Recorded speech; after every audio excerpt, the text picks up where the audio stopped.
আসসালামু আলাইকুম বন্ধুরা, কেমন আছেন? ভালো আছেন? দেখেন আমার মালিকের বাপের কত ছাগল।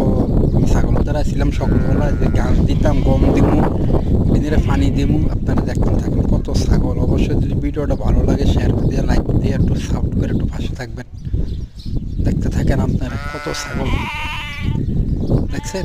আরও ছাগল আছে, এটি মানে পাহাড়ের ভিতরে মানে নিয়ে গেছি, এনে অল্প কটা রাখছি, পাহাড়ের ভিতরে নিয়ে গেছি মানে ঘাস খাওয়ানোর। এই যে এগুলো আমাদের মানে দেশি ছাগলের মতো। কত ছাগল দেখতেন থাকেন আপনারা। অবশ্যই যদি ভিডিওটা ভালো লাগে লাইক কমেন্ট শেয়ার করে দিয়ে আরেকজনের দেখার একটু সুযোগ করে দেবেন, একটু সাপোর্ট করবেন ভাই। আপনাদেরকে আমি আরও ভালো ভালো ভিডিও দেওয়ার একটু চেষ্টা করব। দেখেন কত ছাগল।